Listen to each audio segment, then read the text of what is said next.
Hey there, Douglas Ferguson here, and this week I'm live with Erik Skogsberg, VP of Learning Experience Design here at Voltage Control. Welcome, Erik. Hey, great to be here. Good to see y'all out there. Yeah, for sure. So I'm just going to throw up a little message here for everyone that's tuned in. Please do drop your questions in the comments. We want this to be as interactive as possible. There might be a little bit of delay before we see the questions, but we'll be sure to get to them. We'll follow up later too if questions get dropped in the comments after, if you're listening to it, next week or something. So this week we're going to be diving into a conversation around hybrid and return to work, return to office, however you want to refer to it. But essentially, we're all about to embark on a transition of sorts. And I think it's going to be remarkable in a number of ways. And wanted to unpack that here with Erik today and just talk a little bit about what's coming up for our clients, what's coming up for our friends, for ourselves, and just see where it goes. So I'd love for all of you listening to drop in some questions, comments, reactions, and we'll just have some fun here. So Erik, I'd love to just kick it off a little bit about just what's been coming up for you, even personally, as you've been thinking about what this kind of transition that we're about to embark on. Mm-hmm. Yeah, I mean, you transition's a great word. I was thinking threshold, right? We're at this point at which we're going to be coming back together in ways that we haven't been together before, and both in our work as a company and in work with clients, it's making us think a lot more about, how do we provide a fidelity of experience for folks who are going to now increasingly be together, physically together in a space, and the folks who are still joining remote, based on what we've learned across this many months about what works, what doesn't, how to best support people wherever they are and wherever they're joining, and ultimately to get back to purpose. That no matter what, no matter whether people are in the room or joining virtually, that as long as you have a clear purpose and you're engaging people around that purpose, that can be a really strong tether for the work that you're doing. And that's a lot of the conversation that I've been having with folks lately is, okay, based on what we've learned, based on the purpose, based on the work that we want to execute here, let's now make deliberate decisions about how to best support people, however they're joining or however they're connecting at that point. Yeah, I think that's really critical, and always I'm always brutally reminded as to how far behind so many folks are when I get random email or random calendar invites without any explanation, and the subject of the invite's the name of the project. And I'm like, well, we hadn't talked about this. I'm not sure exactly what you want. You did we didn't even attempt to do this over email, and I got nothing. I've got nothing to go on, and I think especially as we move through some shifts here, we got to be really conscious of some of this stuff. And I want to come back to a word that you used a moment ago, which was threshold. And I recently was doing some reading about some research psychologists have done around passing through thresholds and the significance in our bodies and our brains. And it can be almost like, resetting, if anyone's a programmer, it's like resetting your memory stack, right? It's like, it's like kind of reframing. And so there's, because there's quite a bit, there's a different experience if you're in an office and you turn to work with a colleague versus if you get up and go and walk into a conference room. It's like that resetting of the frame. Literally, the threshold is a frame, right? And you're walking through it. And so So that's something during the pandemic I talked quite a bit about with folks is like, compartmentalize your house for purposes and stick to it and move through those Mm-hmm. thresholds, and don't try not to blend too much, because Mm-hmm. then you may find you're in a strange, never-ending purgatory. Yeah. Yeah, Yeah. and that's something that it actually speaks to something that's been surfacing for me lately, which is feeling this need to reestablish a ritual. Mm-hmm. And I think Mm-hmm. it's super critical. And I imagine a lot of people are going to struggle with this. I know I was having lots of issues, or at least that's the epiphany I had. It's like, oh, what's Yeah. holding me back? I feel comfortable getting out there. Mm-hmm. I'm vaccinated. I feel Yep. like, things are available, but it was just the ritual. I didn't have this flow of going to the gym every morning, having Mm-hmm. my office and doing this thing, and, dropping this other thing off, and there wasn't an easy little spots and buckets in my calendar where I could insert little Mm-hmm. activities and things in, or just do these things. And so what dawned on me was that I was going to have to put extra effort in to coordinate and plan some of these things. And so I just stepped back and started doing it. So I Mm-hmm. have a hypothesis, that that's going to impact a lot of people Mm-hmm. that are going to have to reimagine their rituals, step back and look at it and put extra effort in. It's not going to be as easy as it was to just Yeah. meet up do networking and Mm-hmm. kind of get back on the horse, if you will. And Yeah. so I think there's going to need to be quite a bit of thought into how we kind of, I don't know, intentionally design some of those things. Yeah, well, and you're making me think about, I love this opportunity for reset, and an opportunity, if we're all in this space of reset at this threshold, then we can engage deliberately in conversation and supporting each other and what that looks like, right? And establishing those routines and sharing of the routines that we're thinking about, or really worked for us as we were remote, and we want to take into this next step, this next phase, as we're coming back together and in a variety of ways. And then also talk about what we don't want to take with us, right? If Mm-hmm. this is a reset, that there's probably a lot of things that we've learned. I know I've learned about things that I don't want to do. Many of the things that you talked about there too, in terms of rituals and routines, and some of the ways I've set up compartments and thresholds and space,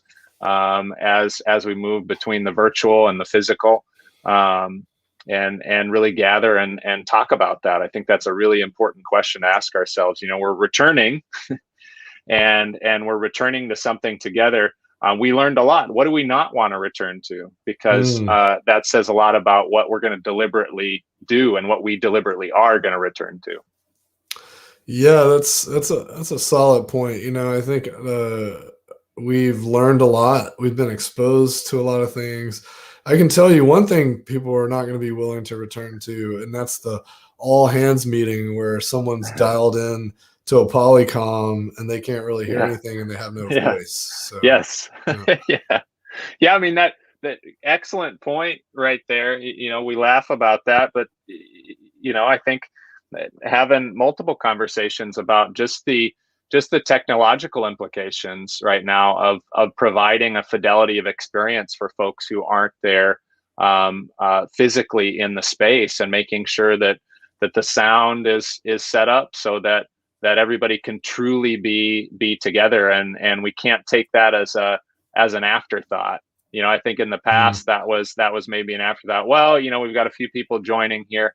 We'll string things together to give people a good experience, but it's like, no, that's not sufficient anymore. We have to do different. Yeah, and I think a lot of it's like built upon kind of shaky foundations in general. Hmm. Hmm. Like how many times do we have folks come to us that want to get trained on like virtual meetings, and Right. once we peel back the covers we realize, well, your meeting culture is very deficient Hmm. and there's a lot Yep. of collaborative dysfunction here. Yep. The virtual tools are just exacerbating that. Exactly. Which I think again is that place where here we've got this reset, this threshold for folks to re-anchor in purpose and what it is that they're really hoping to do. Whether it's virtual, whether it's face to face in the physical space, whether it's a mix. Here's another opportunity for the team to re-anchor in why are we doing this, and how, based on why are we doing this, are we going to gather at Mm, this next sort of juncture or threshold point. nice. Excellent.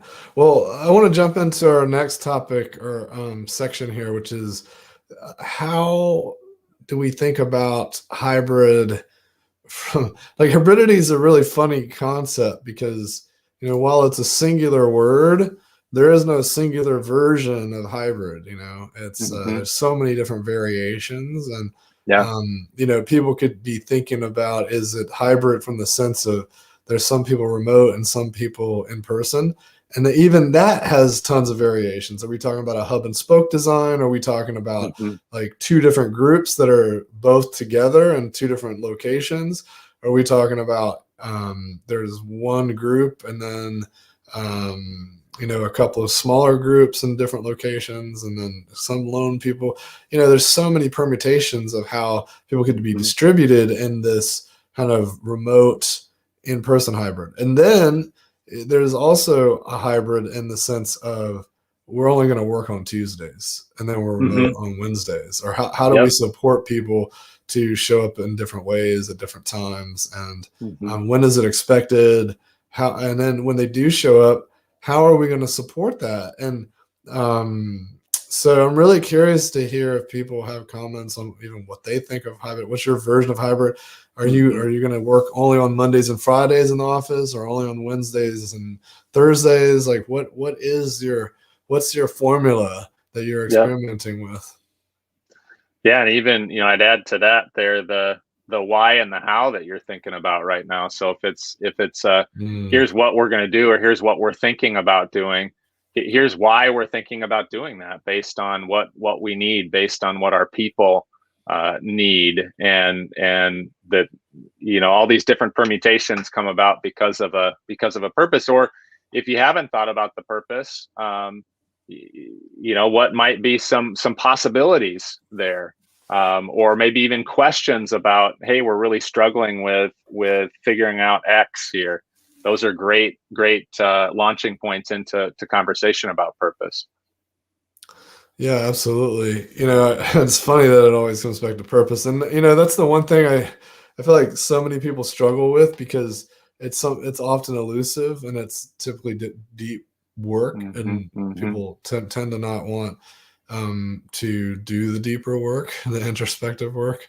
Yeah. The other thing that comes to mind when I think about people returning to their office spaces and kind of shared spaces and these things is just the office setup, the architecture, Mm-hmm. the furniture, etc. And it's almost going to be, in my mind, it's the death of the open floor plan, Huh. because we can't necessarily support collaboration in the right ways if everyone's just in a giant room together. And Yeah. certainly if we're going to have some folks remote and some folks local. And Yep. so we're going to create real connection, which Mm-hmm. again, when we talked about what are you not willing to return to, I think it's that lack of connection when someone's remote and some people are in the room. And so I'm really curious to see, and we've been thinking a lot about, architectures and spaces to support these kinds of interaction models. And what's really fascinating is like the fact that even architects have now experienced this. They've had to work remote. Mm-hmm. They've had to use Zoom. Yeah. So they're going to approach spaces in a whole new way, because it's one thing for someone to be an expert in acoustics and say, oh, this is how we make the room really nice to be in. But now they've been Yeah, experiencing in it. meetings through Yep. Zoom, and now they're going to be Yep. thinking, well, if I'm in here on a Zoom, what are the characteristics of this room that are going to make it better, and how do I support people that are both in the space Yep. and piping through some digital channel? So I don't know. I think we're going to see a lot of innovation over the next year. Yep. And then even in the next 4 months, I would say we're going to see a lot of creativity given the existing technology, and then also the technology is going to be shifting and changing quite rapidly. Like for instance, Zoom currently only allows you to pin one person. You can spotlight multiple people, but spotlighting is done by the host and impacts all participants. Now, imagine you're in a room with people. You don't really need to see, even if everyone's logged into the Zoom, you don't need to see videos of them because you see them in the room. What you really want to do is spotlight the people that are remote. So how does Zoom become aware of people that are in the room versus people that are remote, who are already together? Could that become something that it's aware of, and its UI could compensate for that? I mean, that would be really interesting, and I think we'll see shifts like that over time. Yeah, you're making me think there too about the ways that we do a lot of work with Mural, the ways that increasingly we're going to be able to bring together what may come up in a whiteboard session in a physical space, in a face-to-face space, and how that seamlessly goes into the digital, and then vice versa, back and forth there. That we have some ways that we do that now, but I'm looking forward to seeing how that becomes even more seamless for folks, and that move between the physical whiteboard and in that open space, or less open space, and the virtual whiteboard that folks are working on. Yeah, I would love to see more adoption of things like avacors, or these giant touchscreens that are integrated natively with Mural, and where we can work as a group on the big board in the room, but everyone remote's like having an instantaneous experience there. Yes. So that's an interesting thing to see how that technology evolves and adapts, and also how many companies start to bring those into their rooms and outfit rooms with those devices. Or maybe there's like I would love to see environments pop up that you can rent by the day or the hour that are outfitted with these. I mean, these kinds of devices and whatnot. And then also, I think on top of that, we've got this real need to do away with the life-size Cisco camera that's pan, tilt, zoom, that's like across the room, and it's capturing the back of someone's head, the side of someone's face. It's like, who wants to look at this weird like security camera view of the meeting room? And no one ever wanted that, but it was like the best we could do. And I think now that we've gotten an experience of like seeing everyone like more and being able to like kind of read things a little better, I think we're gonna see the technology grow. And I mean, I would love it if there was Zoom, Teams, etc. started to support use cases where everyone's sitting around the room with a laptop in front of them, and it's really awesome for whoever is at home, really awesome for whoever's in the room. Because right now, if you do that, pretty much everyone in the room has to wear headphones, so it's like kind of, they might as well be at home kind of thing. But I think with some subtle UX tweaks and a little bit of creativity, they'll come up with some really cool stuff. And I'm excited to see. I think we'll start seeing that over the next six months to a year. For sure. All right. Well, I think that brings us to our time. Any last thoughts from you, Erik? No, I mean, in general, I'm just looking forward to seeing what, again, how we deliberately approach this next threshold, and what we're going to see as we work together as a team, as we work with teams and clients, and how technology responds here, what innovations are going to come up as we again deliberately move into this, and we'll look forward to continue to share what comes up. So Absolutely. Great talking to you, Eric. Yeah. Always. Talk soon.